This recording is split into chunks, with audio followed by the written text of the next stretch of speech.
WhatsApp guys, this is me Lovejeet Arora. स्वागत है आप सभी का आज की इस क्लास के अंदर। तो आज हम इस क्लास में जानने वाले हैं सर्च ऑपरेशन कैसे अप्लाई करेंगे हम लोग बाइनरी फाइल के अंदर।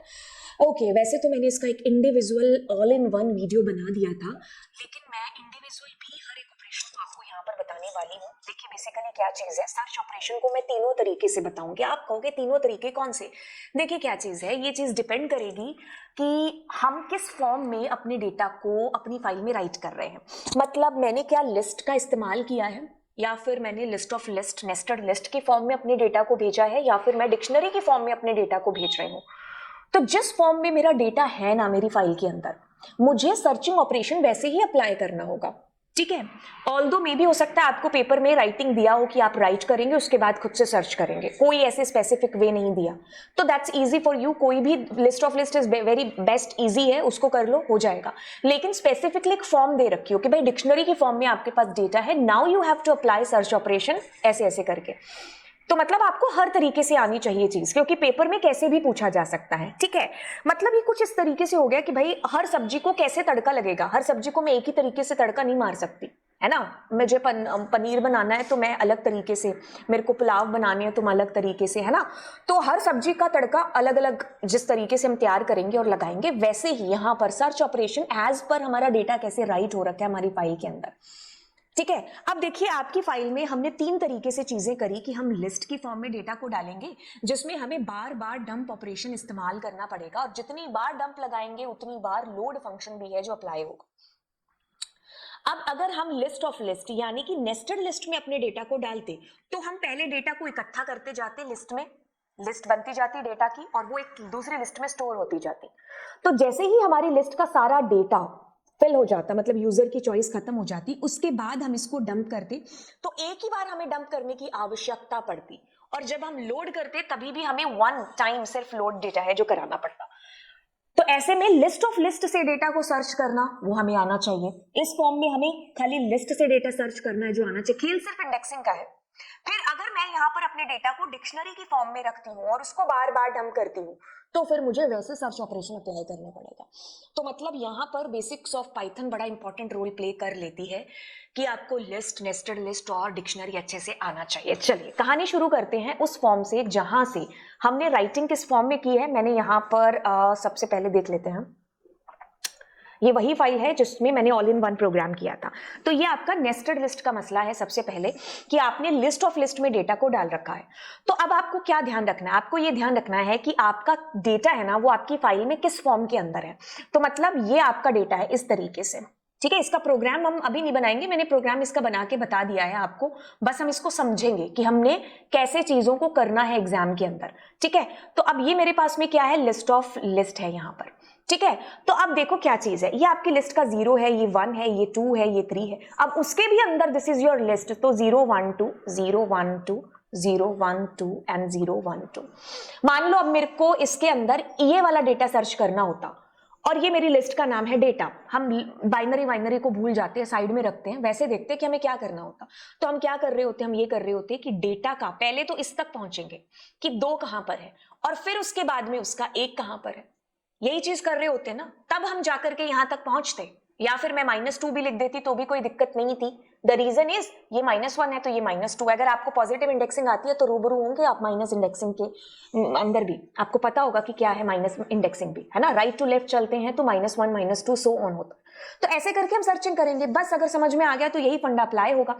अब आई के अंदर सबसे पहले क्या आएगा, ये आएगा, मतलब हम ये पूरी लिस्ट को फैच करेंगे, मतलब आई के अंदर पहले आएगा, फिर ये दूसरा आएगा, फिर ये तीसरा, फिर ये चौथा लिस्ट के अंदर का पार्ट। अब आप कह रहे हो कि अगर आई मेरे पास में आ गया, मतलब जैसे मेरे पास में ये आ गया 0 नंबर, अब उसका भी जो 0 है ये, क्या वो उस रोल नंबर के बराबर है जिसको आपको सर्च करना है? यदि हाँ, तो यस डेटा फाउंड हो गया, आप उसको प्रिंट करा देंगे। अब फाउंड इज इक्वल टू 0 हम इस वजह से लेते हैं कि हम इस इफ कंडीशन में कब जाएंगे, जब डेटा मिल जाएगा। तो जब डेटा मिल जाएगा तो ये जो फाउंड 1 किया है ये यहाँ 0 हो जाएगा। अब जब डेटा मिलेगा तब फाउंड जीरो होगा ना। एक ऐसा केस भी तो हो सकता है जहां पर डेटा मिले ही ना, तो उस केस के लिए हमें मैसेज भी तो देना होगा यूजर को कि तुम्हारा डेटा मिला नहीं है। तो अगर हमारा फाउंड 1 ही रहता है, 0 नहीं होता है, तो मतलब इफ कंडीशन कभी ट्रू हुई ही नहीं थी। अगर वो कभी ट्रू हुई ही नहीं तो डेटा कभी मिला ही नहीं, तो उस केस के लिए हम ये फाउंड का केस है जो लगाते हैं। जरूरी नहीं कि आपको फाउंड ही रखना है, आप यहां पर कोई भी नाम है जो बेसिकली दे सकते हो, ठीक है। तो बात खत्म होती है कुछ यहां पर है कि नेस्टेड लिस्ट में आपका डेटा कैसे सर्च होगा, ये चीज हम कर चुके हैं। अब चलिए हम चलते हैं उस फॉर्म की बात करते हैं जहां पर आपका डेटा इस फॉर्म के अंदर शामिल हो चुका है, यानी कि एक एक करके आपने डेटा लिया, उसको डंप किया, इस तरीके से आपका डेटा फाइल के अंदर गया है, ठीक है। तो अब जब आप सर्च ऑपरेशन करेंगे तो एक एक करके डेटा को डंप किया है, तो एक एक करके लोड भी कराना होगा, और उस केस में हम ट्राई का यूज है जो करने वाले हैं। इन्फिनिटी लूप चलाते हैं। पहली लाइन उसके अंदर लिखा हुआ था रोल नंबर, नेम और खैर मार्क्स आता है डेटा के अंदर। आप कहते हो उसका जो जीरोथ है क्या वो इस रोल नंबर के बराबर है जो हमें सर्च करना है यहां पर? अगर हाँ यानी कि ट्रू तो वो प्रिंट हो जाएगा, नहीं तो ये ट्रू होगा ही नहीं, मतलब नहीं है हमारा डेटा। और अगले की सर्च में जाएंगे कि अच्छा अगला रोल नंबर, अगला नेम और अगला मार्क्स, मतलब अगली रो कौन सी है, क्या उसका जीरो उसका रोल नंबर मैच करता है? मैच करेगा तो ये प्रिंट होगा, नहीं तो हम उससे भी आगे जाएंगे सर्च करने के लिए। और एक ऐसा केस भी आ सकता है जब हमें मिले ही ना, तो फाउंड जीरो हमने लगा रखा है उस केस के लिए, ठीक है। तो इस केस के लिए हम क्या करेंगे, इस तरीके से अपने डेटा को सर्च कर रहे होंगे। अब एक केस ऐसा आएगा जिसमें हम क्या कर रहे हैं, डिक्शनरी की फॉर्म में अपने डेटा को रख रहे हैं। आपको ये चीज यहां पर बता दूं, ठीक है। इसको खैर मैंने जब मैंने इसको किया होगा तो मैंने इसको इरेज ही नहीं किया होगा, बाकी मैं आपको बता दूं आपका data is in this form, ठीक है। रोल नंबर है 1, तो मतलब ये रोल नंबर है आपके पास में 1, फिर आपके पास नेम है, नेम का नेम, फिर मार्क्स का आपके पास मार्क्स। तो आपके पास डिक्शनरी भर डिक्शनरी है। अब ऐसे में आपको डेटा अगर सर्च करना है तो आप क्या करेंगे, आप पहले वो नंबर लेंगे कि भाई किसको सर्च करना है, पहली रो आ जाएगी, मतलब पहली डिक्शनरी का पहला डेटा रोल नंबर, जैसे ये क्या है 1, फिर उसके बाद में नेम, जैसे मैंने कहा मान लीजिए मोहन, ठीक है। फिर उसके बाद आई थिंक मार्क्स है हमारे पास, तो मार्क्स मैंने कहा 35, तो दिस इज योर डिक्शनरी। अब उसमें से भी आपको यहाँ पर इंडेक्सिंग से थोड़ी ना सर्च करते हैं, हम आमतौर पर डिक्शनरी में ऐसे ही तो सर्च करते हैं कि रोल नंबर उसके बराबर है जो हमें लेना है, होगा तो प्रिंट हो जाएगा, नहीं होगा तो हम आगे वाली डिक्शनरी को सर्च करेंगे, क्योंकि हमने एक एक डिक्शनरी ली, उसको डाला, ली उसको डाला, ऐसे ही तो हमने किया है। बस अगर हमने ऐसे किया है तो ऐसे ही हम सर्च करेंगे। तो बेसिक ऑपरेशन बाइनरी फाइल के अंदर जब आपको करने हैं तो आपको डिक्शनरी का और आपको लिस्ट, नेस्टेड लिस्ट का जो फंडा है वो समझ में आया हुआ होना चाहिए, ठीक है। तो इसको अगर हम करेंगे, जैसे मैंने कहा P इज इक्वल टू, मैंने कहा 1 और राम और मैंने कहा 90, अब मैं यहां पर 2 और मैंने कहा दूसरा नाम और मैंने कहा ये। अब मुझे इसमें से पहले मैं मान लो फॉर लूप ही चला लेती हूँ, फॉर I इन P।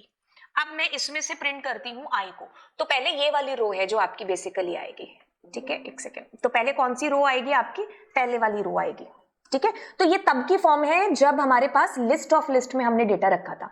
और इसका भी अब मैं कहती हूँ कि इफ I का जो 0 है क्या वो 1 है, तो अगर वो 1 है तो हमारे पास प्रिंट हो जाए I, है ना। अब अगर हमारा डेटा इस फॉर्म में नहीं है, मतलब हमने लिस्ट्स डाल रखी हैं, जैसे ये मैंने P1 लिस्ट है, फिर इसके बाद में मैंने P2 लिस्ट है जो डाल रखी है, तो जैसे अब मेरे पास अब क्या आएगा, अगर मैं बात करूंगी P1 की, तो अब ये 1 आएगा, ठीक है। तो अब मैं कहूंगी कि अगर ये बराबर है तो मेरे पास में प्रिंट हो, या मैं P1 को प्रिंट कराऊं या I को प्रिंट कराऊं। और एक फॉर्म आ सकती है जब हमारी, मैंने मान लो P1 को एक डिक्शनरी बना दिया, ठीक है, और मैंने कहा रोल नंबर 1, मैंने कहा नेम, ठीक है, तो मैंने कह दिया यहां पर मान लीजिए OP। तो अब अगर मुझे सर्चिंग करनी है, लूप की बात एक साइड में रही, अगर मैं कह रही हूं कि P1 का रोल नंबर 1 है तो आप ये चीज प्रिंट करा दो, I नहीं, आप मान लो यहां पर यही प्रिंट करा दो P1 का रोल नंबर, ठीक है। तो अब देखो अगर वो 1 के बराबर हुआ तो आपका प्रिंट हो जाएगा। तो मतलब आप इस तरीके से, जैसे बेसिक अगर आपको आता है तो कुछ भी नहीं, इसके अंदर वही खेल खेलना था हमें, ठीक है। तो उस फॉर्म में, जिस फॉर्म में आपका डेटा गया है, वो फॉर्म हमें बताएगी कि हम कैसे ऑपरेशन अप्लाई करेंगे। याद ये रखना है कि जितनी बार डंप हुआ है उतनी बार लोड कराना पड़ेगा, और बार बार डंपिंग कराते हैं तो लोड कराते टाइम हमें ट्राई और एक्सेप्ट का यूज करना होगा।